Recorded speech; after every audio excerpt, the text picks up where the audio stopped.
저는 결혼을 하고 난 뒤 제 인생의 절반 이상을 남편과 함께 보냈습니다. 남편을 처음 만났을 때부터 지금까지의 시간들을 떠올려 보면 어디서부터 이야기를 풀어야 할지 막막할 정도입니다. 그만큼 길고 또 한편으로는 짧은 세월이었지요. 누구나 그렇듯 저도 결혼을 하면 조금은 안정된 삶이 찾아올 줄 알았습니다.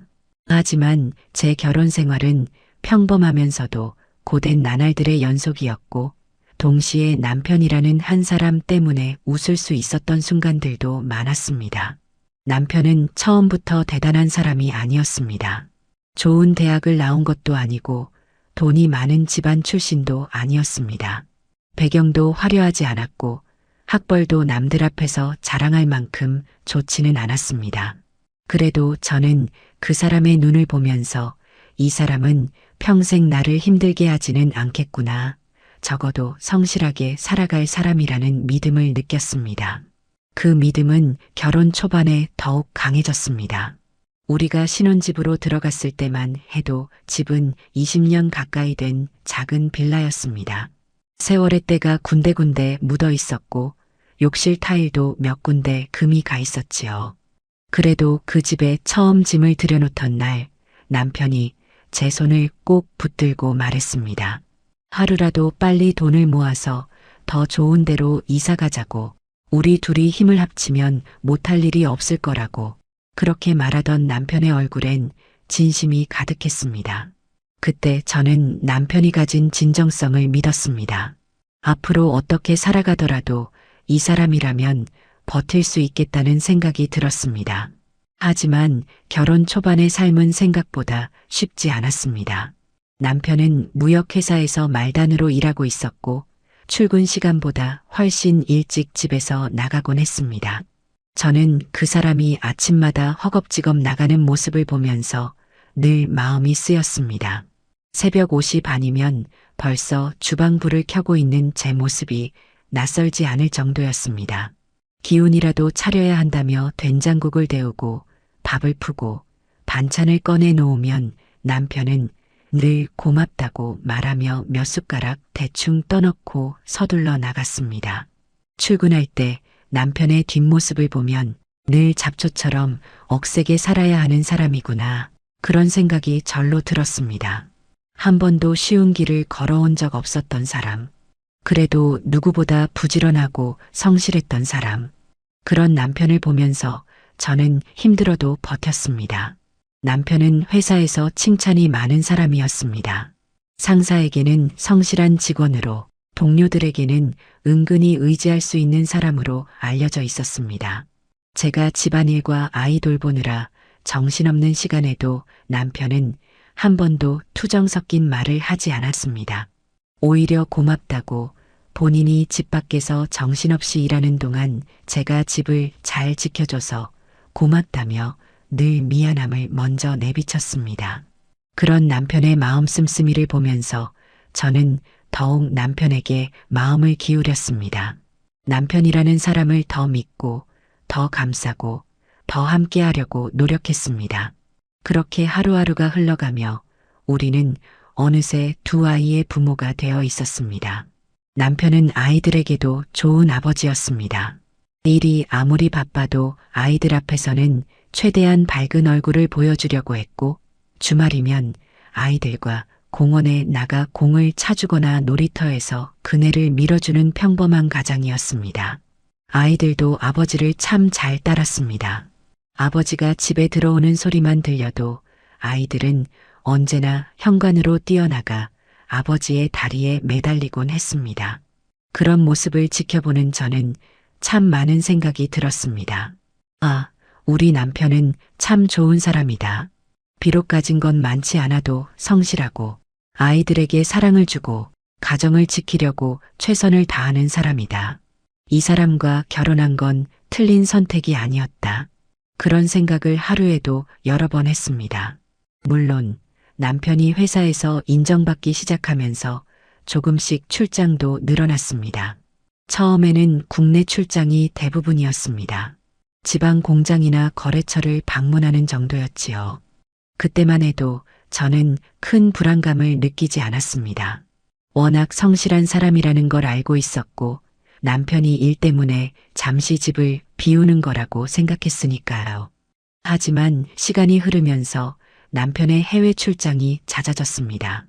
처음에는 일주일 정도였지만 어느 순간부터 한 달, 두 달, 그리고 더 길게 이어지는 출장이 많아졌습니다. 무역회사라는 직업 특성상 외국 바이어와의 만남이 중요하다며 회사에서도 남편에게 많은 책임을 맡기고 있었습니다. 그때부터였습니다. 남편이 없는 빈집에 남겨진 제가 조금씩 허전함을 느끼기 시작한 건 남편이 출장을 나가고 며칠이 지나면 그 빈 공간의 냉기가 더 크게 느껴졌습니다. 거실도 넓게 느껴지고 잠시 고개를 돌려보면 남편이 앉아 있어야 할 자리가 텅 비어 있었습니다. 저녁밥을 지어도 식탁에는 저와 아이들만 앉아 있었고 남편의 자리에는 항상 빈 그릇과 수저만 놓여 있을 뿐이었지요. 아이들은 어려서 그런지 금방 익숙해졌지만 저는 남편의 부재가 오래될수록 마음 한구석이 자꾸만 휑해지는 것 같았습니다. 좋은 남편이었고 좋은 아버지였고 참 성실한 사람이었지만 그 사람은 늘 집 밖에서 바쁘게 살아야 했습니다. 그런 남편을 이해하면서도 이렇게까지 자주 집을 비워도 괜찮은 건지 문득문득 답을 찾을 수 없는 질문이 머릿속을 채우곤 했습니다. 그래도 남편은 출장이 잦아질수록 더 자주 연락을 했습니다. 바쁜 와중에도 저에게 전화나 메시지를 빠뜨리지 않았고 아이들의 모습을 영상통화로 보고 싶다며 시간을 내곤 했습니다. 그런 모습이 저는 고마웠습니다. 멀리 떨어져 있어도 가족을 챙기려는 모습이 남편다운 면이라 더욱 믿음이 갔습니다. 남편은 한 번도 바람을 피우는 사람처럼 보이지 않았습니다. 철저하게 자기 일에만 몰두했고 가정에 충실했고 저를 아끼고 아이들을 사랑하는 사람이었습니다.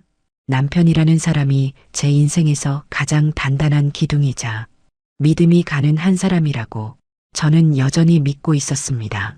하지만 인생이라는 게 참 묘합니다. 가장 믿는 사람에게서 가장 큰 상처를 받는다는 말, 어른들이 하는 그 이야기가 틀린 말이 아니었습니다. 그때까지만 해도 저는 몰랐습니다. 남편이 점점 더 멀리, 더 오래 출장을 다니게 되면서 그 사람의 마음도 조금씩 다른 곳을 향하고 있었던 것을, 그 조짐을 제가 그동안 너무 느긋하게, 너무 천천히 알아챘다는 사실을 저는 그때까지도 남편을 믿었습니다. 그 믿음이 무너질 거라는 생각조차 하지 못한 채 제 마음속에서 점점 커지고 있던 불안의 그림자를 애써 모른 척하고 있었던 것입니다. 하지만 그 시기는 아직 아닙니다. 남편을 완전히 믿던 그날들, 그 평범하지만 소중했던 순간들이 제겐 너무나 큰 의미였기에 그 시간을 짚고 넘어가지 않고서는 뒤이어 찾아올 일들을 설명할 수 없습니다. 남편은 그 당시 회사에서 점점 더 인정받고 있었습니다. 성과를 내기 시작했고 상사들로부터 신뢰를 받으며 중요한 프로젝트를 맡게 되는 경우가 많아졌습니다. 출장이 길어지는 것도 어찌 보면 당연한 일이었습니다. 남편은 매번 제가 걱정할까봐 그곳 생활이 힘들다거나 외롭다는 말을 잘하지 않았습니다. 오히려 일 잘 되고 있다며 안심시키려 했고 몸은 피곤해도 마음만큼은 괜찮다며 웃어 보였습니다. 저는 그런 남편의 모습을 보면서 남편을 응원하고 싶었습니다. 남편이 이 일을 끝까지 해내고 가정도 지키고 가장으로서 책임을 다하는 삶을 살아가는 모습을 저 역시 자랑스러워하고 싶었습니다. 그때까지만 해도 저는 남편이 어떤 사람인지 이 사람이 어떤 삶을 살아왔는지를 잘 알고 있다고 생각했습니다. 남편의 출장은 해가 갈수록 점점 잦아졌습니다. 처음에는 한두 달에 한 번이었지만 어느 순간부터 한 달 이상 집을 비우는 일이 당연한 것처럼 되어 있었습니다. 그런데도 저는 큰 소리를 내며 불만을 표현한 적이 없었습니다. 남편이 얼마나 힘들게 여기까지 왔는지 그 사람이 어떤 마음으로 회사를 다니고 있는지 그걸 너무 잘 알고 있었기 때문입니다. 그래도 마음이라는 건 참 간사합니다. 이성으로는 이해하고 응원하면서도 막상 남편이 떠나고 며칠이 지나면 집안이 조금씩 빈집처럼 느껴지기도 했습니다. 아이들 앞에서는 애써 괜찮은 척했지만 남편이 없는 저녁 식탁은 늘 허전했습니다. 그 사람이 앉던 자리에 그릇을 치우지 않고 잠시 그대로 두었다가야 마음이 가라앉곤 했습니다. 그런데도 버틸 수 있었던 건 남편이 늘 저를 안심시키려고 애를 썼기 때문입니다. 남편은 외국에서 아무리 바빠도 하루에 한 번, 아니 2번, 어쩔 때는 3번까지도 연락을 해왔습니다. 그 사람의 전화 벨소리가 들리는 순간 제 마음속에 고여있던 불안이 조금씩 녹아내렸습니다. 멀리 떨어져 있음에도 그 목소리만으로도 저는 마음을 붙잡을 수 있었습니다. 남편은 항상 말했습니다. 자기가 너무 바빠서 연락 못할까봐 하루 일정을 시작하기 전에 먼저 전화하는 거라고, 점심시간에 짬이 나면 또 전화할 거라고, 밤늦게 호텔방에 돌아오면 하루 동안 있었던 일을 이야기해 주겠다며 자세히 알려주려 애쓰는 사람이었습니다. 그런 남편의 성격을 저는 누구보다 잘 알고 있었기에 그 사람이 바람을 피울 거라고는 꿈에서도 상상한 적이 없었습니다. 영상통화도 자주 했습니다. 남편이 해외에 나가 있을 때 우리 가족의 가장 큰 연결고리가 바로 그 영상이었습니다. 아이들은 아버지가 영상 속에서 웃으며 손을 흔드는 모습을 보면 마치 바로 곁에 있는 사람처럼 반가워했고, 저 역시 남편의 얼굴을 보면 그 사람의 눈빛 하나만으로도 그날의 피로와 외로움이 조금씩 사라지는 느낌이 들었습니다. 남편은 영상통화를 할 때마다 늘 비슷한 말을 하곤 했습니다. 혹시 내가 너무 자주 집을 비워서 당신이 외롭지 않을까 걱정된다고, 아이들이 혹시 아버지를 서운해하지는 않는지 늘 미안한 마음이 든다고, 그래서 저도 남편의 마음을 편하게 해주려고 어떤 상황에서도 괜찮다고 말했습니다. 당신은 지금 가족을 지키기 위해 일하는 거니까 당신이 잘 되는 게 우리 가족이 잘 되는 길이라고, 그렇게 말하며 남편을 안심시키려 했습니다. 그 말을 하면서도 제가 더 안심하고 있었는지 모르겠습니다. 남편이 이렇게 자주 연락을 주고 영상으로 얼굴까지 보여주며 먼 곳에서도 우리 가족을 생각하고 있다는 걸 확인할 수 있는 순간들이 제겐 큰 위로가 되었기 때문입니다. 남편은 호텔방을 보여주며 오늘은 어떤 일이 있었는지, 점심은 무엇을 먹었는지, 출장지의 날씨는 어떤지, 하루 동안 누구를 만나 어떤 이야기를 나눴는지 하나하나 얘기해주는 사람이었습니다. 그 모습이 참 고마웠습니다. 멀리 있는 동안에도 가정과 떨어져 있다는 느낌을 주지 않으려고 남편은 노력하고 있었습니다. 저는 그런 사람을 믿지 않을 이유가 없었습니다. 남편은 단 한 번도 의심할 만한 행동을 보인 적이 없었고, 오히려 너무 성실할 정도로 가족을 챙기고 저를 안심시키려 했습니다. 밤이 깊어갈 무렵 아이들을 재우고 나면 남편에게서 마지막 전화가 오곤 했습니다. 카메라 너머로 보이는 남편의 표정이 지쳐 있어도 저를 보며 웃으려 노력하는 모습이 저는 참 애처롭고 감사했습니다. 그 사람이 그런 모습으로 가볍게라도 웃어주는 순간 멀리 떨어져 있어도 내 남편은 여전히 나와 함께 살고 있구나. 마음만큼은 우리 가족 옆에 서 있구나. 그렇게 생각하며 제 마음을 붙들었습니다. 출장이 길어져도 저는 남편을 의심한 적이 없었습니다. 오히려 남편이 외국에서 고생하고 있다는 생각에 더 기운을 내서 집안을 챙기고 아이들 문제도 혼자 다 해결하려고 애썼습니다.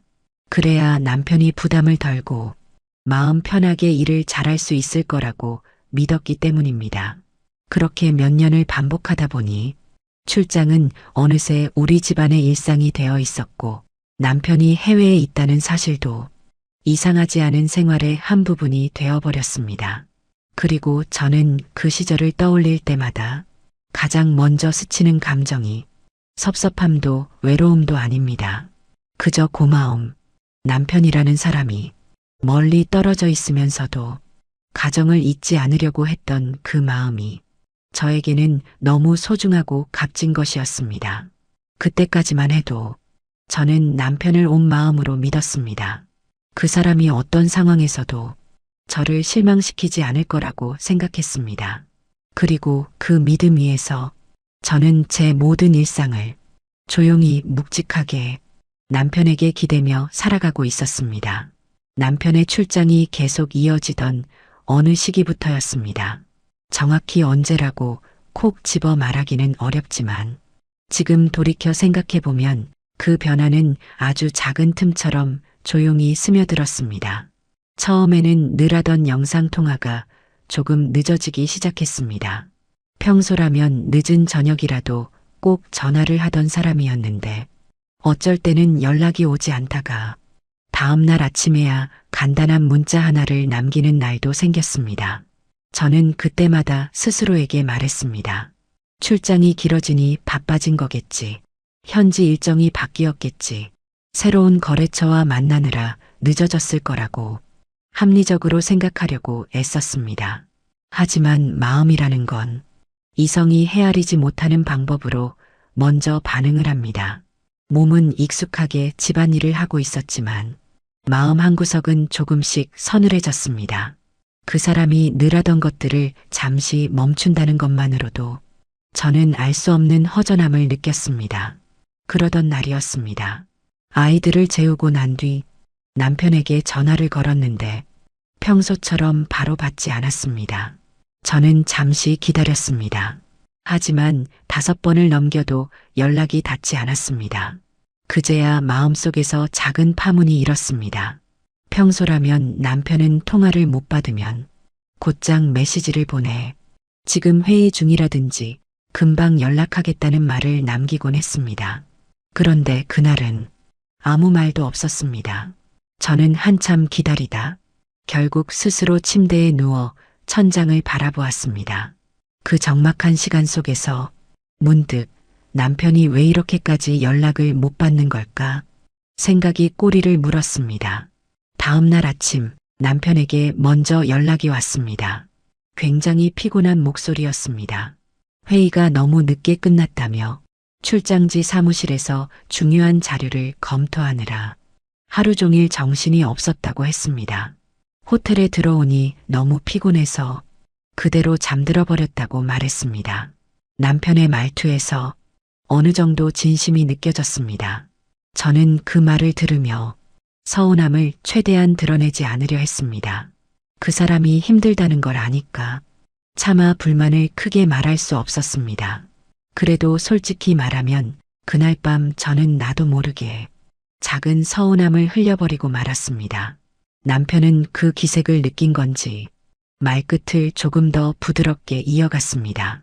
당신이 얼마나 기다렸을지 안다며 요즘 업무 강도가 너무 세져서 예전처럼 여유가 없다고 그래서 영상통화도 자주 못해서 미안하다고 차분히 설명했습니다. 저는 그 말을 들으며 어느 정도 마음이 풀렸습니다. 일 때문이라고 말하는 사람에게 그 이상 묻는다는 건 도리도 아니었고 저 역시 남편의 고생을 알고 있었습니다. 하지만 몸은 이해해도 마음은 이해하지 못하는 순간이 있습니다. 그때부터였던 것 같습니다. 남편과의 통화가 예전 같지 않다는 걸 제가 아주 미세하게 피부로 느끼기 시작한 건 영상통화를 할 때도 남편은 카메라를 잠시 들었다가 다시 내려놓는 동작을 몇 번 반복했습니다. 피곤해서 그런 거겠지. 호텔 방이 어수선해서 그런 거겠지. 저는 스스로에게 그렇게 말했습니다. 하지만 말이란 건 머리가 아니라 마음이 먼저 반응하는 법입니다. 남편이 변했는가 아니면 상황이 변해가고 있는 것인가. 그때는 분간할 수 없었습니다. 다만 단 하나 저는 남편이 예전보다 연락에 소홀해지고 있다는 사실을 아주 천천히 그러나 또렷하게 느끼고 있었습니다. 그리고 마음속에서는 설명할 수 없는 작은 파문이 점점 번져가고 있었지요. 남편은 여전히 말했습니다. 일이 너무 많아서 그렇다고, 예전처럼 자주 연락을 못해 미안하다고, 당신이 서운해할까봐 더 걱정이라고. 그 말은 참 부드러웠습니다. 그래서 저는 그때까지도 남편의 말을 믿었습니다. 하지만 마음속 깊은 곳에서 제가 모르는 어떤 변화가 조용히 시작되고 있다는 걸 부정할 수는 없었습니다. 남편의 출장 생활이 길어지면서 저는 어느 순간부터 남편과의 영상통화 시간을 예전보다 더 기다리게 되었습니다. 남편이 바쁘다는 걸 알면서도 그 사람이 얼굴을 비춰주는 그 몇 분 동안은 비어있는 집안이 조금이나마 채워지는 듯 했기 때문입니다. 그날도 저는 평소처럼 아이들을 잠들게 하고 혼자 주방 싱크대 앞에 서서 설거지를 마무리하고 있었습니다. 실내는 고요했고 부엌 창문 너머로 바람이 스치며 기온이 조금 내려갔다는 걸 느낄 수 있었습니다. 그때 남편에게서 영상통화가 걸려왔습니다. 저는 젖어있는 손을 급히 닦고 수건으로 정리한 뒤 전화를 받았습니다. 화면 속의 남편은 어딘가 평소보다 조금 더 피곤해 보였습니다. 다크서클이 더 짙게 내려와 있었고 표정도 뭔가 느슨했습니다. 저는 남편의 상태가 걱정돼 어디 아픈 건 아닌지 묻고 싶었지만 남편이 괜찮다는 듯 억지로 미소를 지어 보이기에 그 말은 겨우 목구멍에서 접어 삼켰습니다. 남편은 방안이 어수선하다며 카메라 각도를 계속 바꿨습니다. 방 전체가 보이지 않도록 늘 창가 쪽만 비춰지는 구도였습니다. 예전에는 별 생각이 없었지만 그날따라 그 동작이 유난히 눈에 띄었습니다. 화면 밖에서 옷가방이 쓸리는 소리처럼 가벼운 물건이 스치는 소리가 들리기도 했습니다. 저는 남편에게 혹시 무슨 일 있냐고 조심스럽게 묻고 싶었지만 그동안 수차례 바빠 보이는 남편을 봐왔기에 괜한 걱정을 얹지 않으려고 말끝을 멈췄습니다. 남편은 한동안 업무 이야기와 외국 바이어와의 미팅 일정 등을 말했지만 어딘가 집중하지 못하는 얼굴이었습니다. 카메라 프레임도 계속 흔들렸습니다. 그리고 바로 그때였습니다. 화면 밖에서 또렷하게 들렸습니다. 여자의 목소리, 낯선 억양, 한국어가 아닌 외국어. 그러나 어딘가 친근하게 들릴 정도로 자연스러운 말투였습니다. 마치 남편과 같은 공간을 함께 쓰고 있는 사람의 목소리처럼. 그리고 그 순간 제가 보기에도 너무도 티가 났습니다. 남편의 표정이 순식간에 굳어졌습니다. 눈이 크게 흔들렸고 손이 서둘러 카메라를 아래쪽으로 내렸습니다. 찰나의 순간이었지만 남편이 한국인 동료와 통화할 때는 절대 할 수 없는 말투, 절대 할 일이 없는 반응, 그 단어 속에 담긴 당황, 그 말투 속에 드러난 누군가와의 친밀함, 모든 것이 한꺼번에 밀려왔습니다.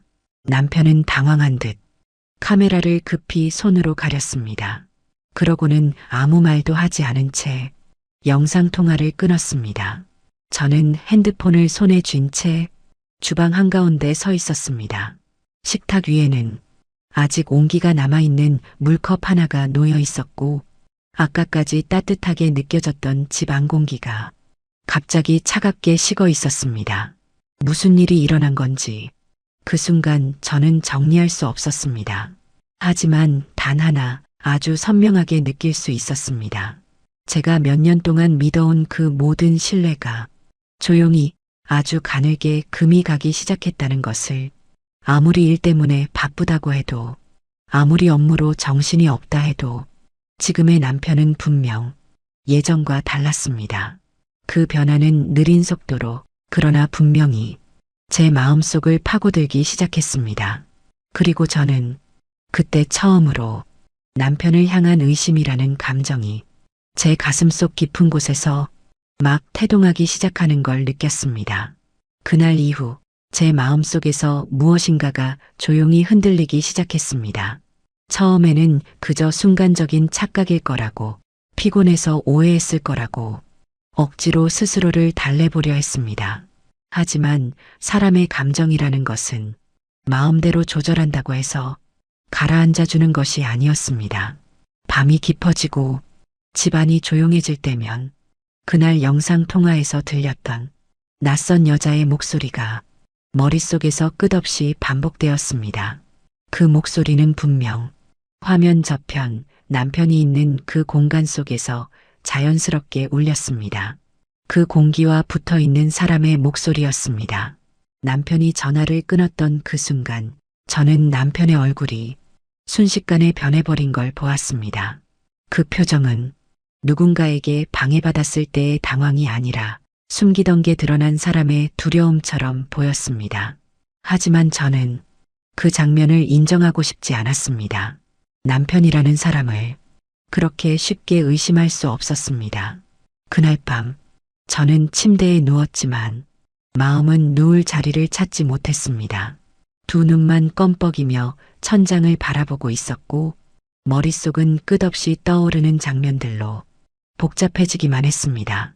남편이 카메라를 급히 내리던 모습, 여자의 목소리, 영상 통화가 끊어지는 소리, 그리고 남편의 단 한마디, 그 한마디가 내내 귓가를 때리듯 반복되었습니다. 제가 모르는 세상에서 남편이 누군가와 함께 있었다는 사실이 숨을 쉴 때마다 가슴을 조여왔습니다. 저는 뒤척였습니다. 이불을 걷어내고 다시 덮었다가 또 벗기기를 반복했습니다. 새벽이 되도록 눈을 감지 못했습니다. 창문 틈으로 들어오는 새벽의 찬 공기조차 저를 안정시키지 못했습니다. 머릿속에서 계속 들려오는 그 목소리, 그리고 남편의 황급함, 그 모든 것이 하루 동안 쌓인 집안일의 피로보다 훨씬 무겁고 견디기 힘든 형태로 제 감정을 짓눌렀습니다. 저는 스스로에게 억지로 말했습니다. 아마 동료였겠지. 아마 호텔에서 우연히 스친 직원이었겠지. 아마 지나가다가 소리가 섞여 들어갔겠지. 정신없이 그런 생각만 반복했습니다. 하지만 마음속 깊은 곳에서는 이미 한 가지 사실을 알고 있었습니다. 그 순간의 남편은 확실히 평소의 남편이 아니었습니다. 다음 날 평소처럼 아이들이 일어나고 아침 햇살이 부엌으로 들어와도 저는 아무렇지 않은 척 행동해야 했습니다. 아이들이 걱정하지 않게 일상을 이어가야 했습니다. 하지만 속은 점점 더 깊은 수렁으로 가라앉고 있었습니다. 식탁에 마주 앉아 아이들에게 밥을 먹이면서도 숨을 쉬는 것조차 다시 생각해야 할 만큼 가슴이 답답했습니다. 남편에게 연락을 해볼까 고민하기도 했습니다. 하지만 어떤 말을 해야 할지, 어떤 감정으로 말을 꺼내야 할지 도무지 떠오르지 않았습니다. 그 순간 섭섭함보다 무서웠던 건 혹시라도 남편이 제가 상상하는 그대로의 상황에 있는 건 아닐까, 그 두려움 때문이었습니다. 그날 밤은 전날보다 더 심했습니다. 잠을 자려고 눈을 감는 순간 남편과 나눈 마지막 영상 통화의 장면이 또렷하게 떠올랐습니다. 저는 무의식 중에 작게 중얼거리고 말았습니다. 설마 그 단어 하나가 제 마음을 송두리째 흔들어 놓았습니다. 그 단어 속에는 두려움, 불안, 배신감, 혼란, 그 모든 감정이 섞여 있었습니다. 그리고 저는 알았습니다. 이제 제 마음속에서 시작된 의심이 아무리 애써 눌러도 쉽게 사라지지 않을 거라는 것을, 남편이 변해가고 있다는 사실을 제가 가장 먼저 느끼고 있다는 것을, 그리고 그날 밤 저는 또다시 잠들지 못한 채 새벽까지 눈을 뜨고 있었습니다. 그날 이후 저는 남편과의 영상통화를 대하는 마음이 예전과 전혀 달라져 있었습니다. 남편의 얼굴을 보려고 전화를 받는 것이 아니라 어디선가 다시 들릴지도 모를 그 목소리를 확인하기 위해 전화를 받는 것처럼 느껴졌습니다. 스스로도 이해되지 않는 마음이었지만 의심은 이미 제 가슴 속에 뿌리를 내리기 시작했습니다. 남편과 전화를 할 때면 평소에는 신경 쓰지 않던 작은 소리 하나, 화면 주변의 그림자 하나까지도 저는 놓치지 않으려 눈을 크게 뜨고 지켜보았습니다. 그렇게까지 해야 한다는 사실 자체가 저를 더 힘들게 했지만 그만큼 제 마음속 불안은 이미 걷잡을 수 없을 만큼 커져 있었습니다. 그리고 어느 날 저녁 그 불안은 다시 한번 저를 휘감고 지나갔습니다. 그날 남편이 영상통화를 걸어온 시각은 평소보다 더 늦은 시간이었습니다. 저는 핸드폰 화면을 바라보며 잠시 망설였습니다. 받으면 또 마음이 흔들릴 것이고 받지 않으면 더 불안해질 것 같았습니다. 결국 저는 손끝을 떨며 통화를 눌렀습니다. 화면이 켜졌을 때 남편은 호텔방의 일부분만 보여주었습니다. 창가도 아니었고 침대도 아니었고 마치 의도적으로 어두운 벽만 비추는 것처럼 카메라가 고정되어 있었습니다. 그 모습은 분명 예전과 달랐습니다. 남편은 말했습니다. 오늘 하루 너무 바빴다고, 정신이 없었다고, 몸이 으슬으슬 감기기까지 한다며 대화를 짧게 끝내려는 듯 보였습니다. 저는 그 말을 듣는 동안 남편의 얼굴보다 그 뒤쪽에서 들려오는 미세한 소음에 귀를 기울이고 있었습니다. 남편이 말하는 중간중간 마치 누군가 급히 숨을 참는 듯한 소리, 옷깃이 스치는 소리, 발자국처럼 느껴지는 미묘한 진동이 화면 밖 어딘가에서 들려오고 있었습니다. 저는 숨을 죽였습니다. 그리고 남편의 손이 카메라를 조금 아래로 내리는 찰나의 순간 한 사람의 실루엣처럼 보이는 그림자가 잠시 스쳐 지나갔습니다. 아주 짧은 순간이었지만 저는 분명 보았습니다. 그 실루엣이 남편이 있는 공간 안에 존재하고 있었다는 사실을. 그 순간 남편의 목소리가 급히 떨리기 시작했습니다. 표정도 굳어졌습니다. 손은 또다시 영상통화 화면을 가리려는 듯 움직였습니다. 그리고 그때 카메라 너머로 여자의 낮은 숨소리가 들렸습니다. 단 한 번, 아주 짧게. 그 소리는 제가 어떤 변명도 받아들일 수 없을 만큼 너무도 선명했습니다. 남편은 당황한 듯 카메라를 급히 꺼버렸습니다. 그 순간 들린 남편의 단 한마디. 잠깐만. 그 한마디가 제 심장을 무너뜨렸습니다. 그 말에는 숨기려는 마음, 덮으려는 마음, 당황한 감정이 알아듣기 쉬울 정도로 그대로 묻어 있었습니다. 저는 핸드폰을 쥔 손을 내려놓지 못한 채 거실 한가운데 앉아 있었습니다. 집안의 공기가 갑자기 너무 무겁고 답답해져 숨이 막힐 것 같았습니다. 그날 밤 저는 침대에 누워도 눈을 감을 수 없었습니다. 몸은 지쳤지만 머리는 더 날카로워졌습니다. 그리고 그날 이후로 저는 더 이상 스스로를 속일 수 없다는 걸 깨달았습니다. 남편이라는 사람을 그저 바빠서 그렇다고 이해하던 시절은 이미 끝났습니다. 그리고 한 가지 확신이 조용히 제 안에서 자리 잡기 시작했습니다. 이대로는 안 된다. 더 이상은 참을 수 없다. 내가 직접 확인해야 한다. 의심만으로는 이 사람의 진짜 모습을 볼 수 없다는 걸 저는 처음으로 깨달았습니다. 남편의 말만 듣고 이제는 아무것도 믿을 수 없었습니다. 제가 보고 듣고 느낀 것들이 더 이상 우연이라고 할 수 없었습니다. 그래서 저는 오랫동안 가슴속에서만 맴돌던 생각을 마침내 결심으로 바꾸게 되었습니다. 남편의 사생활을 조사해야 한다. 그 사람이 외국에서 어떤 생활을 하고 있는지, 내가 모르는 어떤 진실이 있는지 확인해야 한다. 그날 밤 저는 어둠 속에 앉아 핸드폰을 손에 든 채 한 곳을 응시했습니다. 그리고 입술 사이로 결심이 흘러나왔습니다. 탐정을 찾아가야겠다. 그 말은 누구에게 들려주지도 않은 혼잣말이었지만 내 삶의 방향을 완전히 바꿔버린 시작이었습니다. 남편과의 마지막 영상통화 이후 저는 더는 머릿속에서 밀려오는 의심을 참을 수 없었습니다. 불안은 부풀린 풍선처럼 터지기 직전까지 있었고 평소처럼 집안일을 하고 아이들을 챙기고 밤에 잠들기 위해 누워도 마음은 온통 남편의 행동에 묶여 있었습니다. 그날 새벽, 해가 뜨기 전 가장 어두운 시간에 저는 마침내 결심했습니다.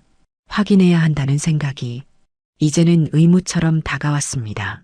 이렇게 무너져가는 마음을 부여잡고 그대로 살아가는 것은 더 이상 버틸 수 없는 일이라는 걸 깨달았습니다.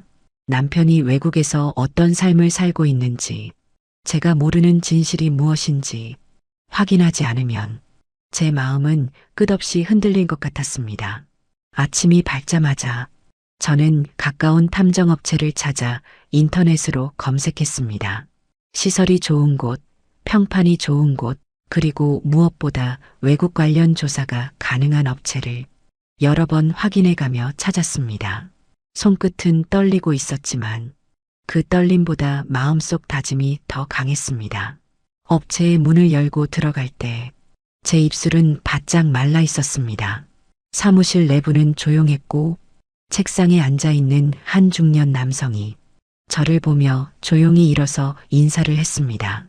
저는 인사를 대려 제대로 하지도 못했습니다. 불안과 긴장, 그리고 복잡한 감정들이 한 번에 밀려오고 있었기 때문입니다. 자리에 앉자 탐정은 차분하게 물었습니다. 어떤 상황인지, 무엇을 의뢰하고 싶은지 하나씩 이야기해 달라고. 저는 깊게 숨을 들이쉬고 남편의 출장 상황, 점점 줄어든 연락, 낯선 여자의 목소리, 급히 끊긴 영상통화, 그리고 최근 남편이 보였던 기묘한 행동들을 하나하나 설명했습니다. 말을 하는 제 목소리는 여러 번 떨렸습니다. 말하다가 울컥할 것 같아 잠시 멈춘 적도 있었습니다. 하지만 탐정은 제 말을 자르지 않고 그저 조용히 들었습니다. 이야기를 끝까지 들은 뒤 탐정은 손가락을 엮고는 진지한 표정으로 말을 꺼냈습니다. 남편이 외국에 있는 동안의 사생활을 조사하려면 조사 범위가 넓고 시간도 오래 걸릴 수 있으며 무엇보다 국내 사건이 아니라 외국에서 진행해야 하는 일이기 때문에 수임비가 많이 든다는 것이었습니다. 저는 그 말을 들으며 잠시 숨을 고르지 않을 수 없었습니다. 제가 생각한 것보다 훨씬 어려운 과정일 수도 있다는 생각이 들었습니다. 하지만 그 말을 들으면서도 제 마음 한쪽에서는 이미 답을 알고 있었습니다. 이 상황에서 돈을 아끼는 것은 의미가 없다는 걸, 제 결혼 생활, 제 인생의 절반을 함께한 남편의 진실을 확인하지 못한 채 사는 것은 저한테 더 큰 상처가 될 것이라는 걸, 저는 손을 조용히 모으고 고개를 들었습니다. 그리고 그 순간 제 입에서 단단하게 굳은 의지가 한마디로 흘러나왔습니다. 진실을 알아야 합니다. 그 한마디는 울음 섞인 떨림도 분노도 당황도 아닌 오직 결심만이 담긴 목소리였습니다. 탐정은 제 표정을 한참 바라보더니 천천히 고개를 끄덕였습니다. 그리고 말했습니다. 수임비가 비싸더라도 해외 조사는 즉시 준비를 해야 하며 시간이 지체되면 남편의 행적을 추적하기가 더 어려워질 것이라고. 그러더니 서류처를 정리하며 차분한 목소리로 덧붙였습니다. 내일 첫 비행기로 남편이 있는 그 나라로 나가겠다고. 그 말이 끝나는 순간 제 심장은 한번 크게 내려앉았다 다시 뛰었습니다. 불안, 두려움, 그리고 기묘한 안도감이 동시에 밀려왔습니다. 마침내 제가 움직였다는 사실, 내가 더는 두려움 속에서 가만히 서 있지만은 않겠다는 사실이 가슴을 조용히 울렸습니다. 사무실을 나오는 길, 차가운 바람이 얼굴을 스쳤습니다. 그 바람 속에서 저는 알 수 없는 떨림을 느꼈습니다. 이젠 되돌아갈 길이 없다는 걸 선명하게 깨닫는 순간이었습니다. 이 결심이 앞으로 저를 어디로 데려갈지 저는 알지 못했습니다. 하지만 진실을 마주할 준비는 이미 제 안에서 조용히 그리고 단단히 자리 잡고 있었습니다. 탐정이 외국으로 출국한 다음 날 집안의 공기는 평소와 다르지 않았습니다. 주방의 햇빛도 거실의 정적도 아이들이 밥을 먹으며 웃는 모습도 어제와 같은 하루였습니다. 하지만 제 마음은 전혀 같지 않았습니다. 남편의 진실을 확인하려는 결정적인 한 걸음을 내디딘 직후부터 제 일상은 보이지 않는 불안으로 뒤덮였습니다. 눈에 보이는 모든 것들이 낯설어졌고 집안이 마치 비어있는 듯한 느낌이 하루 내내 따라다녔습니다. 아이들의 등교를 챙긴 뒤 현관문을 닫는 순간조차 손끝이 떨렸습니다. 설거지를 하다가도 갑자기 머릿속으로 남편의 영상통화 장면이 떠올랐습니다. 낯선 목소리, 급하게 내리던 카메라 각도, 흔들리는 표정, 그 모든 것이 하루에도 수십 번씩 제 정신을 쪼개놓듯 떠올랐습니다. 시간은 이상할 정도로 느리게 흘렀습니다. 해가 중천에 떠 있어도 머릿속은 여전히 새벽 같은 어둠에 갇혀 있었고 해가 기울어갈 무렵에는 하루가 끝났다는 안도감보다 또 하나의 불안이 시작되는 느낌만 남았습니다. 저는 스스로에게 차분해지라고 수없이 말했습니다. 탐정이 나가 있는 동안 제가 할 수 있는 일은 아무것도 없다는 걸 머리로는 알고 있었습니다. 하지만 마음은 뜻대로 움직이지 않았습니다. 혹시 탐정에게 연락은 오지 않았는지, 혹시 남편에게 이상한 움직임이 생기진 않았는지, 혹시 이미 무언가 발견된 것은 아닌지, 그런 생각들이 집안 구석구석에 붙어있는 먼지처럼 사라지지 않았습니다. 가끔은 설거지를 하다가 손에 든 접시를 그대로 물속에 떨구기도 했고 청소기를 돌리다가 청소기를 켜둔 채 멈춰 서 있기도 했습니다. 문득문득 가슴이 얼어붙는 것처럼 음식 맛도 느껴지지 않았습니다. 밤이 되면 더 심했습니다. 아이들이 잠든 뒤 찾아오는 고요한 공기 속에서 저는 혼자가 되었습니다. 남편이 누구와 있는지, 탐정이 어떤 상황을 마주하고 있는지 아무것도 알 수 없는 시간, 그 시간이 가장 힘들었습니다. 잠을 청하기 위해 누워도 눈을 감는 순간 영상 통화에서 들렸던 여자의 목소리가 또렷하게 떠올랐습니다. 제가 들었던 그 순간의 충격이 마치 다시 지금 들리는 것처럼 생생했습니다. 남편이 있는 그곳에서 무슨 일이 벌어지고 있는 걸까?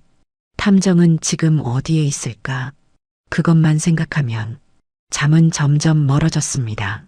그러던 어느 날 새벽, 잠에서 깨어난 저는 갑자기 가슴이 먹먹해져 숨을 크게 들이마셨습니다.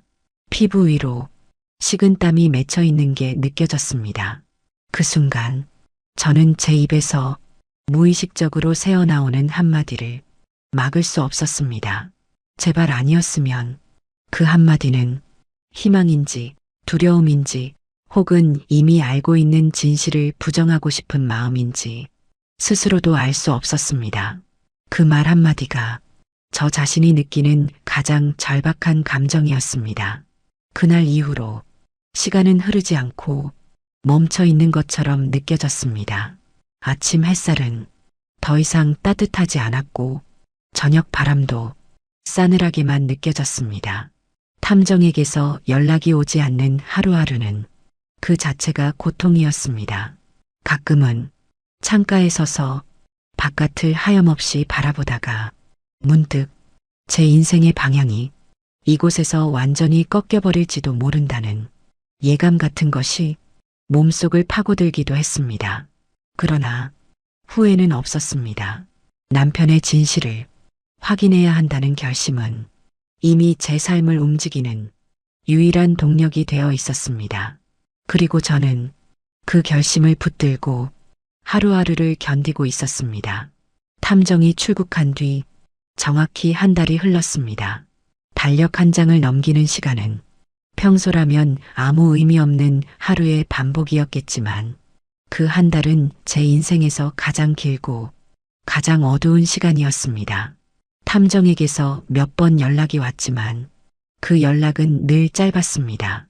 확인 중이라는 말, 조금 더 시간이 필요하다는 말, 상황이 복잡하다는 말, 그 말들은 더 깊은 불안을 심어놓고 끝내 필요한 결론을 주지 않았습니다. 그러던 어느 날 오후 탐정으로부터 문자가 왔습니다. 귀국했다는 말, 저에게 보여줄 자료가 있다는 말. 저는 그 문자를 읽는 순간 손끝에 감각이 사라지는 듯 차가워졌습니다. 마음 한구석에서는 이미 알고 있는 진실을 마주해야 한다는 두려움이 밀려왔고, 다른 한구석에서는 이제는 끝을 보아야 한다는 결심이 조용히 고개를 들고 있었습니다. 탐정 사무실에 도착했을 때 문을 열고 들어가는 제 발걸음은 어디에 딛고 있는지도 모를 만큼 흔들렸습니다. 탐정은 제가 오자 말없이 고개를 숙여 인사를 했습니다. 그 인사에는 어떤 조심스러움과 무거움이 담겨 있었습니다. 탐정은 책상 위에 준비된 봉투를 꺼냈고 저를 바라보며 조용히 자리를 권했습니다. 제가 자리에 앉자 탐정은 아무 말도 하지 않았습니다. 얼마 동안은 저를 보고 있는지 자료를 보고 있는지 모를 정도로 말이 없었습니다. 그러다 탐정은 서류철을 조심스럽게 펼쳤습니다. 첫 번째로 꺼낸 건 남편의 이름이 선명하게 적힌 문서였습니다. 그 문서에는 제가 전혀 모르는 나라의 언어로 된 문장들이 남편의 이름 옆에 함께 적혀 있었습니다. 그러고는 탐정이 낮고 조심스러운 목소리로 말했습니다. 남편이 해외 현지에서 혼인신고를 했다는 사실을. 저는 눈을 크게 떴습니다. 숨이 가슴께에 걸려 제대로 나오지 않았습니다. 머릿속이 얼어붙은 것처럼 아무 생각도 들지 않았습니다. 탐정은 다음 서류를 또 꺼냈습니다. 현지에서 올린 결혼식 사진이었습니다. 야외 정원, 웃고 있는 신부, 그리고 신부의 허리를 잡고 서 있는 남편. 그 사진 속 남편의 표정은 제가 한 번도 본 적 없는 얼굴이었습니다. 저에게 보여주던 부드러운 미소가 아니라 그곳의 삶을 당연하게 받아들이는 너무도 자연스러운 얼굴이었습니다. 그리고 세 번째 자료가 꺼내졌습니다. 영상이었습니다. 탐정이 찍은 장면. 남편이 외국 여자와 함께 같은 집에서 생활하는 모습. 둘이 함께 집을 나서고 함께 쇼핑을 하고 함께 식탁에 앉아 웃고 있는 모습. 그 장면을 보는 동안 제 손은 테이블 위에서 떨리고 있었습니다. 무릎도 흔들렸습니다. 바람 한 점 없는 사무실인데 손끝은 얼음처럼 차가워졌습니다. 그리고 그 순간 제 입에서는 저도 모르게 한마디가 흘러나왔습니다. 외국 여자랑 결혼을 했다니. 그 말은 울음이 섞인 것도 아니었고 분노가 담긴 것도 아니었습니다.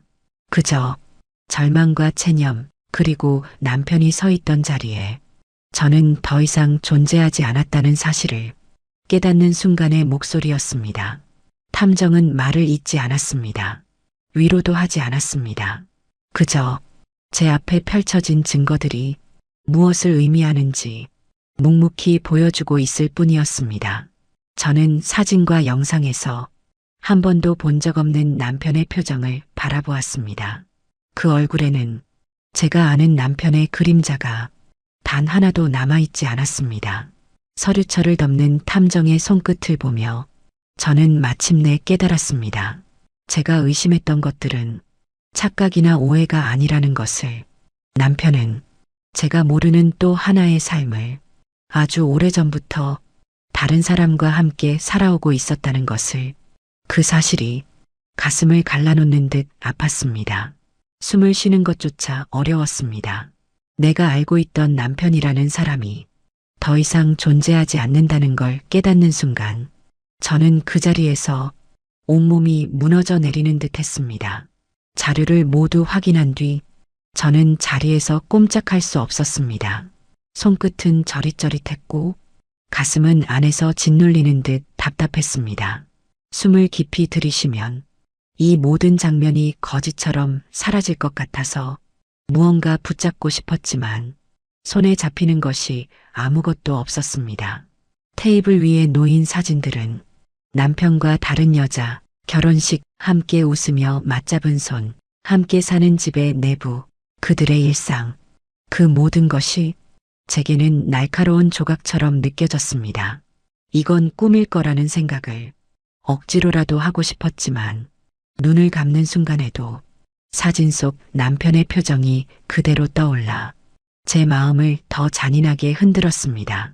그렇게 한참 동안 말을 잃은 채 앉아있는 저를 보면서 탐정은 조용히 숨을 들이쉬었습니다. 그리고 단단한 목소리로 말했습니다. 이대로 주저앉아 있어서는 안 된다고. 이 충격 때문에 무너지는 삶을 방치해서는 안 된다고.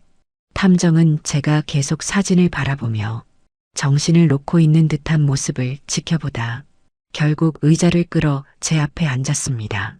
그 표정은 동정이나 연민이 아니라 현실을 직시하게 하려는 단단한 직업인의 표정이었습니다. 저는 눈을 깜빡이며 탐정을 겨우 바라보았습니다. 그때 탐정의 말은 마치 멀리서 들리는 것처럼 희미하고 무겁게 다가왔습니다. 탐정은 말했습니다. 남편에게 단순히 이혼을 요구하면 남편은 기꺼이 이혼해줄 가능성이 높다고. 오히려 외국에서 다른 여자와 결혼까지 했으니 남편 입장에서는 이혼이 오히려 상황을 정리하는 가장 쉬운 방법이 될 거라고.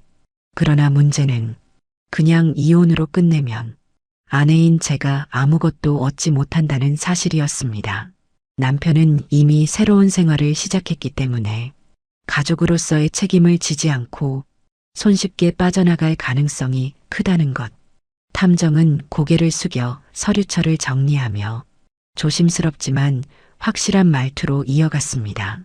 남편이 외도만 한 것이 아니라 정식 혼인신고에 결혼식까지 올린 만큼 정신적 피해 보상, 위자료, 재산분할 등 법적으로 요구할 수 있는 부분이 명확하다고. 그 말을 들으면서도 저는 아직 현실을 완전히 이해하지 못했습니다. 머릿속이 뒤엉켜 생각이 하나도 정리되지 않았습니다. 남편이 했던 모든 말들, 나를 안심시켰던 모든 행동들, 그리고 지금 제 앞에 놓인 증거들. 그 사이에서 제 심장은 다시 뛰기 시작했습니다. 탐정은 제 얼굴을 바라보며 조용히 말을 이었습니다. 남편이 곧 귀국할 것이고 제가 직접 사실을 꺼내면 남편은 변명할 것도 없이 담담하게 이혼을 받아들일 가능성이 높다고. 그러나 저는 어떤 말도 입 밖으로 내지 못했습니다. 충격이 너무 커 눈으로는 탐정을 바라보면서도 머리와 가슴은 다른 곳에 떨어져 있는 듯 했습니다. 그때 탐정은 제 두 손이 떨리고 있는 것을 보고 조금 더 단단한 목소리로 말을 했습니다. 저를 바라보며 말했습니다. 지금 이 자료들을 기반으로 정당하게 법적 절차를 밟아 남편의 재산 절반을 분할받아야 한다고. 그것이 저의 미래를 위해 필요한 선택이라고. 저는 탐정의 말을 들으면서 천천히 고개를 숙였습니다. 가슴속에서 무너지는 소리가 들리는 듯 했습니다. 남편이 그토록 성실하고 책임감 있는 사람이라고 믿었는데 이제는 그 사람의 인생에서 제가 차지했던 자리가 아무 의미도 없었다는 걸 뒤늦게 깨닫고 있었습니다. 한참 동안 아무 말도 못하다가 저는 테이블 위에 놓인 사진을 손끝으로 살짝 건드렸습니다. 그때 제 마음속 어느 한 지점이 완전히 끊어져 버리는 감각이 들었습니다. 아주 조용히, 거의 속삭이듯 나도 모르게 제 입술 사이에서 한마디가 흘러나왔습니다. 정말 끝이구나. 그 한마디가 저 스스로 진실을 받아들이는 순간이었습니다. 남편과의 지난 세월, 그 사람이 보여줬던 온기, 함께 쌓아온 시간들, 그 모든 것이 그 한마디와 함께 제 마음속에서 무너져 내렸습니다. 탐정은 제가 그 말을 내뱉는 순간 더는 말하지 않았습니다. 저에게 필요한 것이 위로가 아니라 현실적인 선택이라는 걸 그도 알고 있었기 때문입니다. 그리고 저는 그 자리에서 무너지면서도 다른 한편으로는 하나의 결심을 세우기 시작했습니다. 이제는 내 인생을 지키기 위해 남편이 빼앗아간 모든 시간과 고통을 법적으로라도 되찾아야 한다는 결심을. 탐정 사무실을 나오는 순간 바깥 공기가 얼굴을 스치며 차갑게 내려앉았습니다. 바람이 부는 것도 아닌데 겨울날의 냉기처럼 제 몸을 사로잡고 있었습니다. 발걸음을 떼는 데만 한참이나 걸렸습니다. 차량이 지나가는 소리와 사람들의 발자국 소리가 모두 멀리서 들리는 것처럼 현실감이 없었습니다. 저는 그 자리에 그대로 서서 오랫동안 움직이지 못했습니다. 마치 제 인생이 그 자리에서 멈춰버린 것처럼 느껴졌습니다.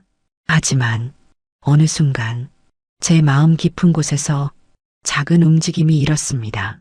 지금 무너져버리면 남은 인생을 온전히 잃게 될지도 모른다는 현실적인 두려움이었습니다.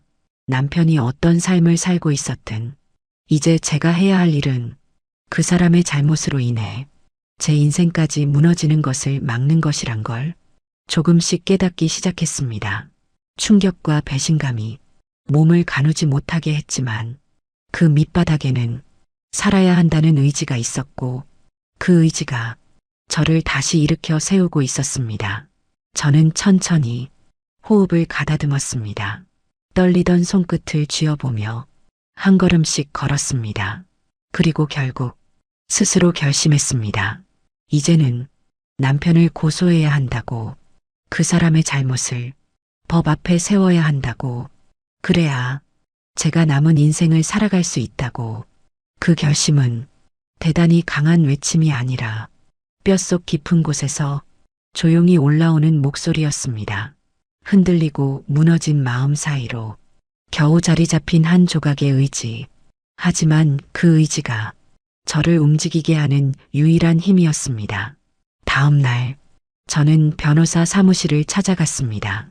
문을 열고 들어가는 순간 발걸음이 무거워 발바닥이 바닥에 붙는 것처럼 느껴졌지만 그 문턱을 넘어서야 한다는 걸 알고 있었습니다. 변호사는 단정한 표정으로 저를 맞이했고 책상 맞은편 의자를 권했습니다. 저는 앉자마자 숨을 천천히 들이쉬고 그동안 벌어진 모든 일을 하나하나 설명하기 시작했습니다.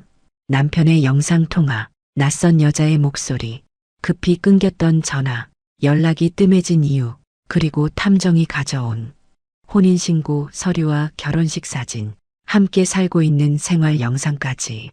말을 할 때마다 목이 메었지만 멈출 수 없었습니다. 제 이야기가 저를 위한 첫 번째 증언이라는 걸 잘 알고 있었기 때문입니다. 변호사는 제 말을 끊지 않고 차분하게 듣고 있었습니다. 그 표정에는 놀람도 충격도 없었습니다. 오히려 이미 모든 상황을 명확히 파악하고 있다는 듯한 냉정한 전문인의 표정이었습니다. 제가 말을 모두 끝냈을 때 변호사는 서류철을 정리하며 진지한 목소리로 말했습니다. 증거가 충분하며 정신적 피해 보상 및 재산 분할을 포함한 고소 절차가 가능한 상황이라고. 저는 그 말을 들으며 가슴이 다시 뛰었습니다. 불안의 떨림인지 결심의 떨림인지 구분할 수 없었지만 확실한 것은 제가 이제 법적 절차의 첫 문을 열었다는 사실이었습니다. 그리고 변호사가 준비한 고소장 초안을 보며 저도 모르게 입술 사이로 단단한 한마디가 흘러나왔습니다. 이제 시작이구나. 그 한마디는 절망이 아니라 저를 지키겠다는 의지였습니다.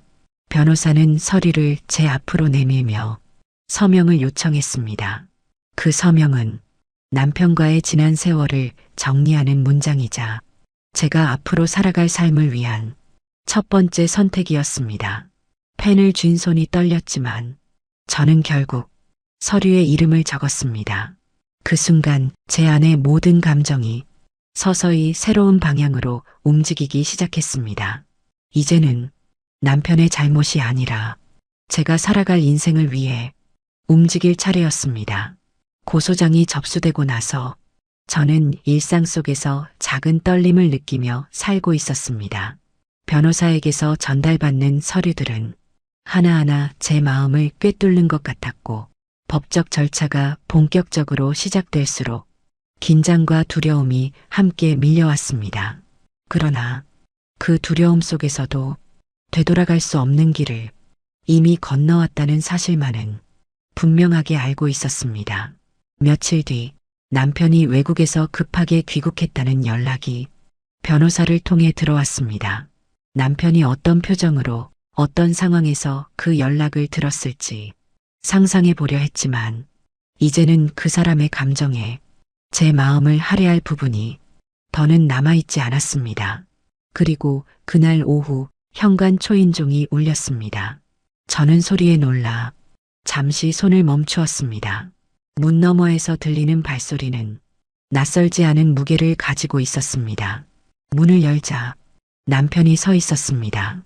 외국에서 지낸 흔적이 남은 얼굴, 지쳐 보이는 눈빛, 하지만 그 모든 것 위로 두려움과 혼란이 뒤섞인 표정이 겹겹이 묻어 있었습니다. 남편은 집 안으로 성급히 들어왔고 저를 향해 왜 이런 일을 벌였냐고, 대체 무슨 오해가 있었던 거냐고, 어떻게 이런 고소가 가능하냐고 숨가쁘게 따져 물었습니다.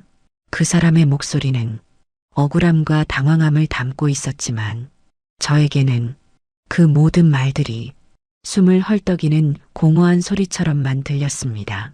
저는 그 모습을 바라보며 한참 동안 아무 말도 하지 않았습니다. 심장이 뛰는 소리만 가만히 귓가에 울렸습니다. 남편은 계속해서 상황을 설명해 보라고, 왜 이러는지 말해달라고 쿵쿵 몰아붙이듯 물었지만 저는 고개를 천천히 들었습니다. 그리고 더는 숨길 필요도 감정을 억누를 필요도 없는 진실의 무게를 담아 입술을 열었습니다. 재판 준비나 해. 그 한마디는 저 자신에게도 남편에게도 돌아갈 길이 없다는 선언이었습니다.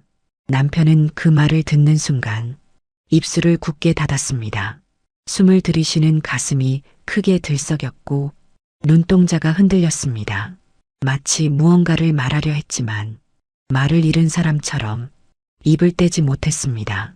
그제야 제가 자료를 통해 본 진실이 그 사람 앞에서도 더는 숨길 수 없는 현실이 되었습니다. 남편은 잠시 고개를 숙인 뒤 아무 말도 하지 못한 채 거실을 서성이며 손끝을 비틀었습니다. 저는 그 모습을 바라보며 지난 세월 동안 쌓아온 신뢰와 사랑이 그 한 장면에서 모두 무너지고 있음을 뼈저리게 느꼈습니다. 남편은 결국 아무 말도 하지 못하고 집을 나섰습니다. 문이 닫히는 소리가 집 안 깊숙한 곳까지 쓸쓸하게 파고들었습니다. 저는 조용히 손을 내리고 숨을 깊게 들이마셨습니다. 긴장과 고통이 여전히 남아 있었지만 그 속에서 새로운 결심이 조금씩 자리 잡았습니다.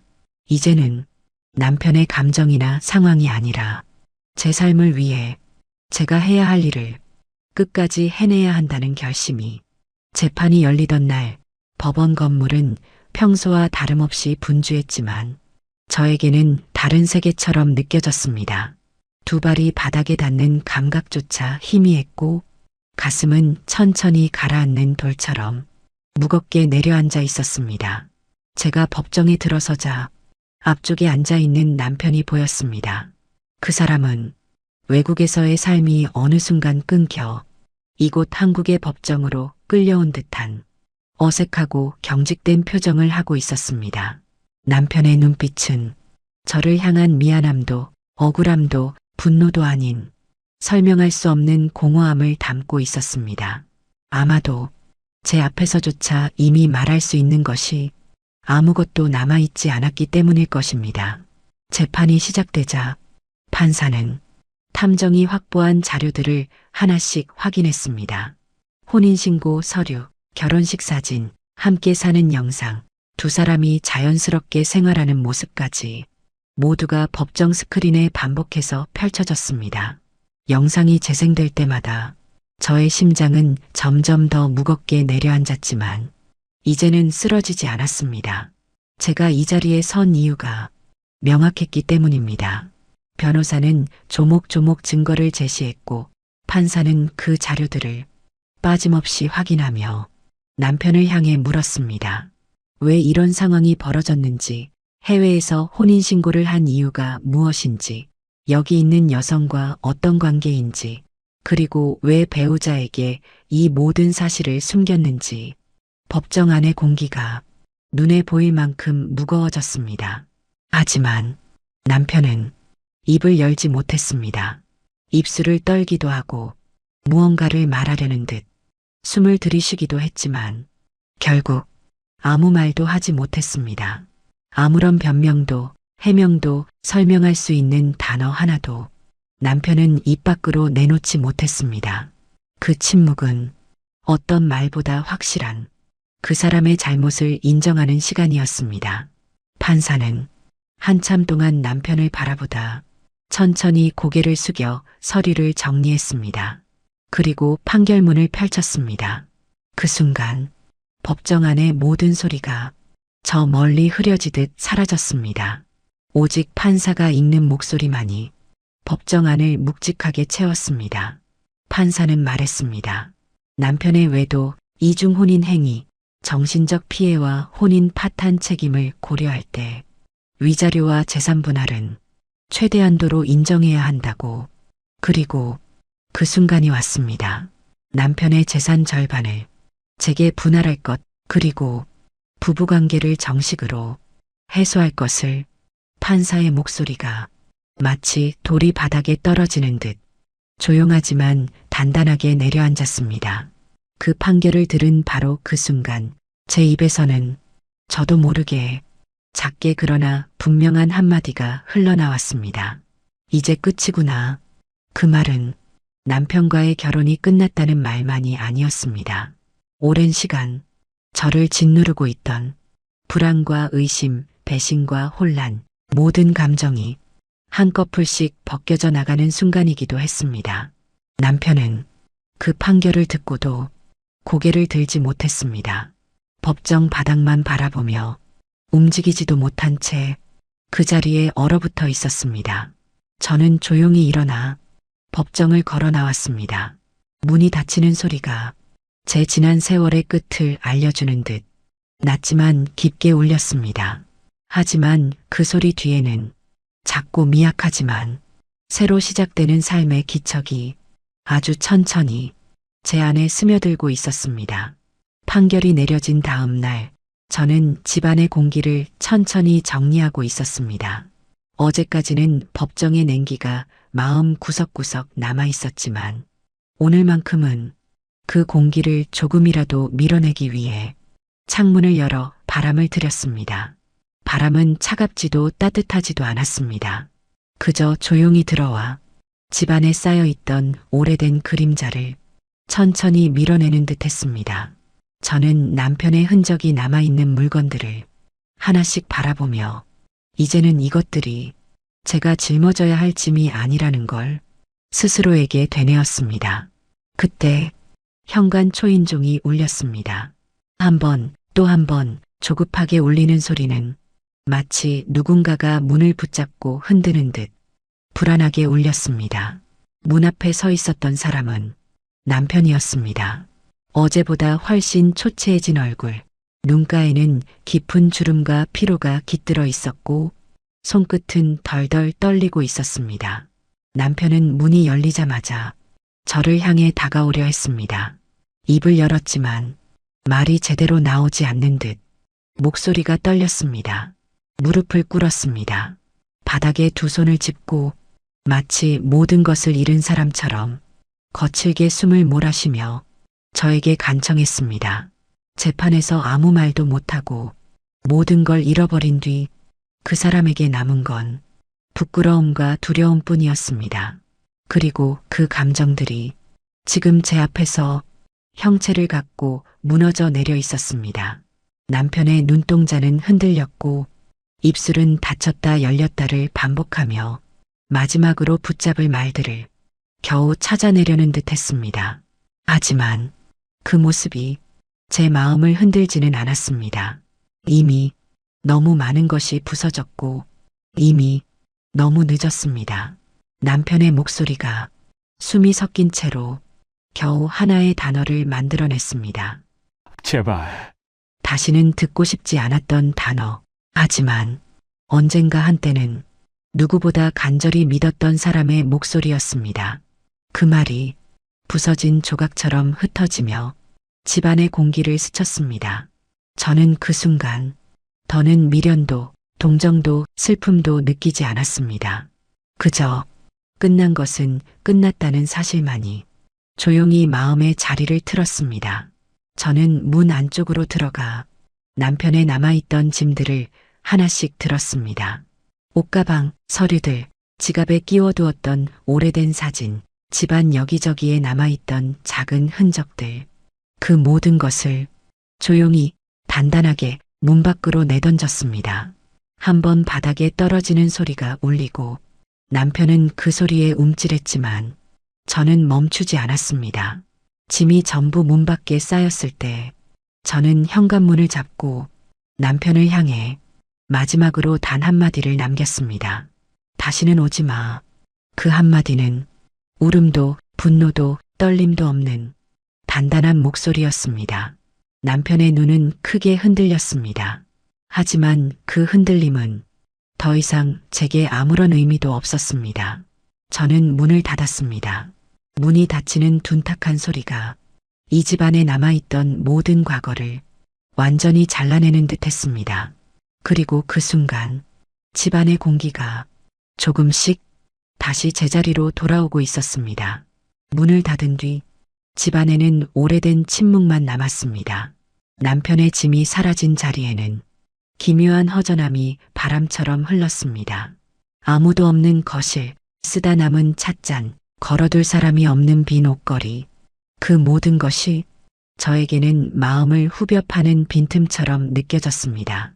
그날 밤 저는 방 안에서 가만히 앉아 있었습니다. 바람이 스치는 소리 없이 고요한 집 안에서 저 혼자만 숨을 들이쉬고 내쉬고 있는 것 같았습니다. 몇십 년을 함께 살았던 사람의 그림자가 집안 곳곳에서 희미하게 남아 있었습니다.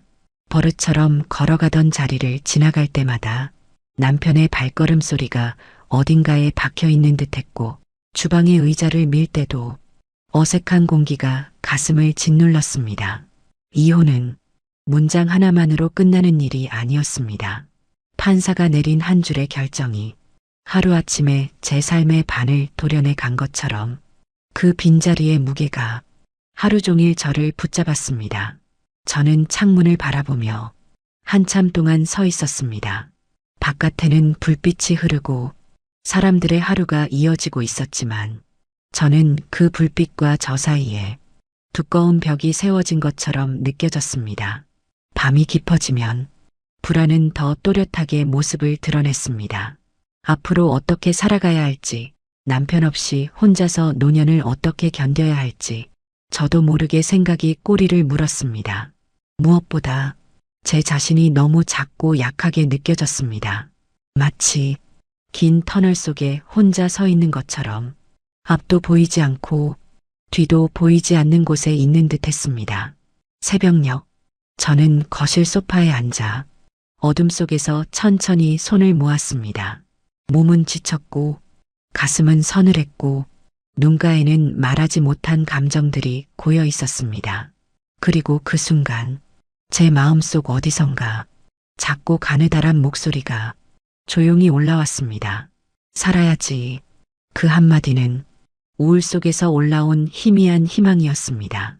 누구에게 들려주기 위한 말이 아니라 저 자신에게 건네는 가장 작은 다짐이었습니다. 그 말은 큰 소리가 아니었습니다.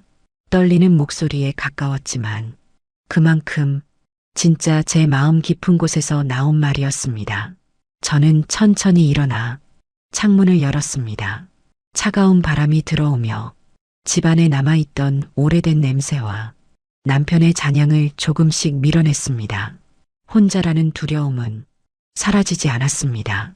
앞으로의 삶에 대한 불안도 바로 사라질 리 없었습니다. 하지만 저는 스스로에게 조금씩 말했습니다. 이제부터는 나를 위해 살아야 한다고. 누군가의 아내가 아니라 누군가의 그림자도 아닌 오직 나 자신의 이름으로 남은 시간을 살아야 한다고.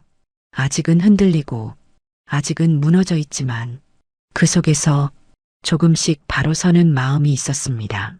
밤새도록 저는 조용히 방을 정리했습니다. 남편과 함께 사용하던 것들은 치워두고 새로운 작은 물건 하나를 꺼내 자리 위에 올려두었습니다. 제 삶을 다시 시작할 아주 작은 첫걸음처럼 집안이 비어 보이던 공간은 조금씩 저만의 공간이 되어갔습니다.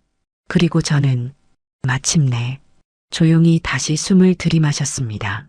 이제부터는 저를 위해 저의 속도로 천천히 살아가겠다고. 이혼이 끝나고 집안의 공기는 조금씩 안정되어 갔습니다. 불안이 완전히 사라진 것은 아니었지만 제가 살아가는 일상은 천천히 제 자리를 찾아가고 있었습니다. 그렇게 몇 주쯤 지나던 어느 날 오랫동안 연락을 하지 않던 남편의 지인이 전화를 걸어왔습니다. 낯익은 이름이 화면에 뜨는 순간 저는 짧게 숨을 고르며 전화를 받았습니다. 지인은 말했습니다. 남편이 결국 회사에 사직서를 제출했다고. 멀리서 오래도록 신뢰받았던 사람이 한순간에 그 자리를 내려놓았다는 소식은 저에게 묘한 감정을 남겼습니다. 남편이 그토록 아끼고 그토록 열정을 쏟아왔던 자리, 가장 자랑스러워하던 직위, 가족을 위해 미래를 위해 지켜왔다던 그 자리에서 그 사람이 스스로 물러났다는 사실은 예상보다 훨씬 묵직하게 다가왔습니다. 그리고 이어지는 소식은 더 깊은 침묵을 남겼습니다. 남편이 모든 정리를 마치고 다시 외국으로 떠났다는 것. 제가 한때 그토록 걱정했던 땅, 그토록 불안해했던 거리, 그곳으로 그 사람은 이제 혼자가 된 채 돌아갔다는 사실을 듣는 순간 가슴 깊은 곳에서 알 수 없는 감정이 천천히 일어났습니다. 제가 받았던 상처는 결코 작지 않았습니다. 배신의 무게도 쉽게 지워지지 않을 것입니다. 남편의 선택은 우리 가족에게 지울 수 없는 흔적을 남겼습니다. 그럼에도 불구하고 저는 한 사람의 인생이 완전히 무너지는 모습을 기뻐할 수 없었습니다. 그 사람의 잘못은 분명했고 그 대가는 이미 충분히 치렀습니다. 하지만 함께 보냈던 시간들, 서로에게 기대었던 지난 세월이 한순간에 지워지는 것은 아니었습니다. 저는 소식을 들은 뒤 한참 동안 창가에 서서 바깥을 바라보았습니다. 바람은 조용했고 하늘은 흐릿하게 빛나고 있었습니다. 그 순간 제 마음속에서는 작은 감정이 하나 떠올랐습니다. 완전히 미움도 아니고 그렇다고 용서도 아니고 그저 한 사람의 인생이 어떤 방향으로든 조금은 잘 나아가길 바라는 아주 조용한 마음. 그 감정은 스스로도 놀라울 만큼 고요하고 차분했습니다. 저는 혼잣말처럼 아주 낮게, 아주 조용하게 단 한마디를 음조렸습니다. 그래도 잘 살았으면. 그 말은 누구에게 들려주기 위한 말이 아니었습니다. 남편에게 돌아갈 마음도 없었고 지난 시간을 다시 붙잡을 생각도 없었습니다. 단지 한 인간으로서 그 사람의 남은 인생이 더는 무너지지 않기를 바라는 아주 작은 마음이었을 뿐입니다. 저는 창문을 닫고 천천히 방 안으로 돌아왔습니다. 남편이 외국 어디쯤에서 어떤 하루를 살고 있는지 이제는 더 이상 알 수 없지만 저의 삶은 계속 이어지고 있었습니다. 그리고 그 순간 이혼 이후 처음으로 마음 깊은 곳에서 조금은 편안한 숨이 고요하게 흘러나왔습니다. 시간은 아무 일도 없다는 듯 천천히 흘러갔습니다. 봄이 오고 여름이 지나고 바람이 계절을 갈아입는 동안 저의 삶도 조금씩 새로운 결을 찾아가기 시작했습니다. 처음에는 모든 것이 낯설었습니다. 혼자 먹는 식사도, 혼자 걷는 거리도, 혼자 맞는 밤도 어색하고 쓸쓸했습니다. 하지만 그 어색함이 쌓일수록 저는 조금씩 혼자 사는 법을 배워나가기 시작했습니다. 아침에 눈을 뜨면 누군가의 출근 준비를 챙겨야 했던 손은 이제 제 자신을 위해 움직였고 값싸고 간단하게만 차리던 밥상은 이제 제가 먹고 싶은 재료로 서서히 풍성해져 갔습니다.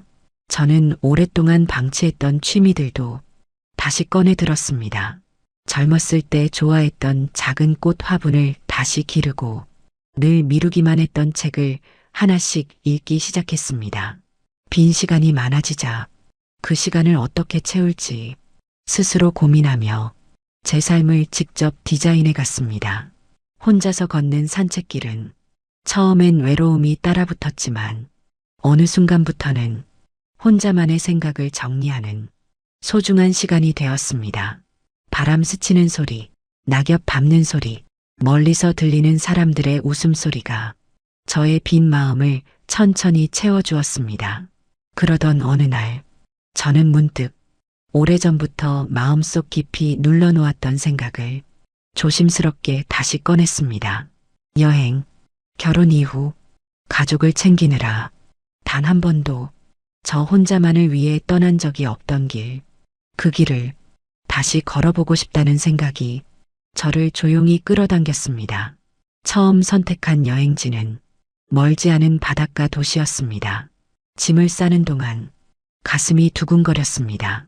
불안과 설렘이 동시에 밀려왔고 혼자 떠난다는 사실 자체가 삶의 방향을 조금 바꾸는 것처럼 느껴졌습니다.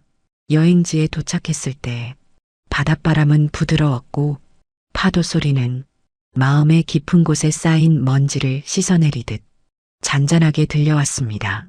저는 바닷가에 천천히 앉아 파도를 바라보았습니다. 누구에게 보여줄 것도 누군가의 일정에 맞출 필요도 없이 저만의 시간을 온전히 제 마음대로 사용할 수 있다는 사실이 낯설지만 따뜻하게 다가왔습니다. 그 순간 가슴속에서 말로 설명할 수 없는 작고 단단한 감정이 피어올랐습니다. 쓸쓸함도 아니고 외로움도 아닌 오직 저 자신을 위한 새로운 시작 같은 감정이었습니다. 그리고 저는 바다를 바라보며 조용히 단 한마디를 속삭였습니다. 괜찮아지고 있구나. 그 말은 누구에게 들려주기 위한 것도 아니었고 누군가에게 인정받고 싶은 말도 아니었습니다. 저 스스로에게 건네는 확인과 다짐 그리고 작은 위로였습니다. 그날 이후 저는 조금 더 용기를 내기 시작했습니다. 다른 도시도 여행해보고 전에는 관심조차 두지 못했던 문화센터 강의에 참여하고 새로운 사람들과 가벼운 인사를 나누며 조금씩 제 삶의 세계를 넓혀갔습니다. 혼자서 길을 걷고 혼자서 밥을 먹고 혼자서 밤을 맞이하는 일은 더 이상 무섭지 않았습니다. 그 속에서 조용히 숨쉬는 저 자신을 발견하는 일이 가장 큰 변화였기 때문입니다. 이혼은 끝이 아니라 제 이름으로 살아가는 삶의 시작이었고 저는 그 시작을 조금씩 천천히 제 방식으로 받아들이고 있었습니다. 이혼 후 5년이라는 시간은 조용하지만 확실하게 제 삶을 바꿔놓았습니다. 처음엔 모든 것이 공허했지만 그 공허가 익숙해지는 데엔 그리 많은 시간이 필요하지 않았습니다. 하루하루를 제 마음대로 설계하며 저는 더 이상 누군가의 그림자에 의지하지 않는 단단한 삶을 살아가고 있었습니다. 식탁의 한 자리는 여전히 비어 있었지만 그 비어 있는 자리조차 더는 외로움의 상징이 아니었습니다. 저만의 취향을 채우는 작은 휴식 공간이 되었고 혼자서 차를 마시며 책을 펼치는 저만의 시간으로 자리 잡았습니다. 여행은 더 넓어졌습니다. 국내 곳곳을 천천히 걸어다니며 사진도 찍고 작은 카페에서 글을 적어 내려가며 저 자신과 점점 가까워졌습니다. 세월은 어느새 제 마음의 흉터 위에도 아주 얇은 새살을 덮어주었습니다. 그런 평범한 어느 오후 집 초인종이 울렸습니다. 처음엔 택배 기사일 거라 생각했습니다.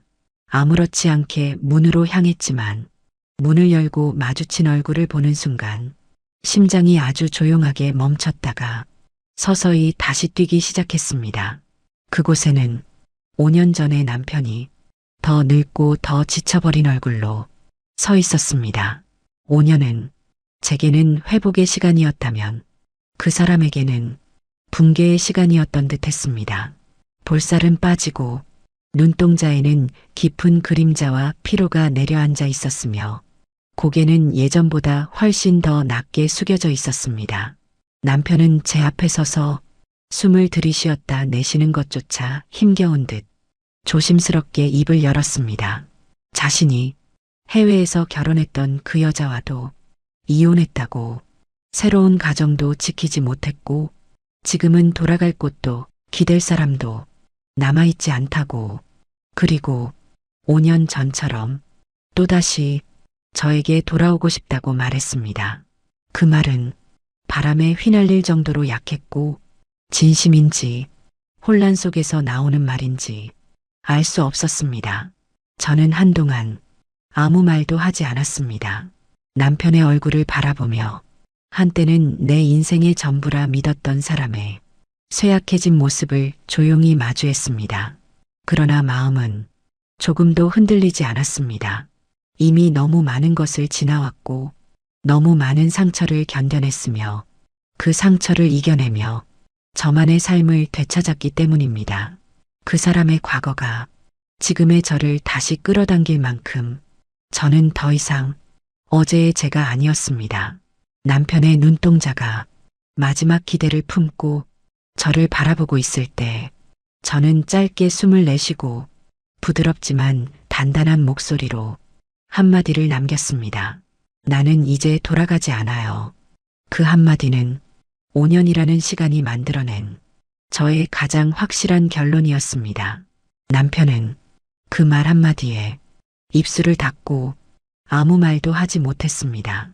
고개를 숙이며 어디 놓을 데 없는 손을 허공에서 몇 번 허우적거리다가 결국 자신의 옆에 내려놓았습니다. 집 앞 계단에 서 있는 그의 모습은 한때 제가 붙잡고 싶었던 사람과 완전히 다른 사람이 되어 있었습니다. 문을 닫는 순간 집안의 바람이 미세하게 흔들리며 지나갔습니다. 그 바람 속에서는 아무런 후회도 아무런 미련도 느껴지지 않았습니다. 저는 다시 제자리에 앉아 따뜻한 차를 한 모금 마셨습니다. 창밖의 하늘은 평소처럼 고요했고 제가 살아가는 하루는 아무 변화 없이 그 자리에서 이어지고 있었습니다. 그리고 저는 조용히 생각했습니다. 제가 구한 건 남편이 아니라 저 자신이었다는 사실을. 남편이 마지막으로 문 밖에 서 있던 그날 이후 제 삶은 다시 고요한 흐름을 되찾았습니다. 누군가의 발소리도, 누군가의 퇴근 시간도, 누군가를 기다려야 하는 마음도 없어진 집안은 오히려 예전보다 훨씬 따뜻했습니다. 혼자 밥을 지으며 제가 좋아하는 반찬만 올려놓고 식탁에 앉아 조용히 음식을 천천히 씹다 보면 문득문득 한 가지 사실을 깨닫곤 했습니다. 이 시간이 얼마나 귀한 시간이었는지, 그동안 왜 미처 느끼지 못했는지 스스로도 놀라울 만큼 선명하게 떠올랐습니다. 아침에 눈을 뜨면 누구의 기분을 살필 필요도 없고 누구의 일정에 맞춰 움직일 이유도 없었습니다. 햇빛이 들어오는 방향에 따라 소파를 옮겨 앉기도 하고 생각나는 대로 산책길을 바꿔 걷기도 했습니다.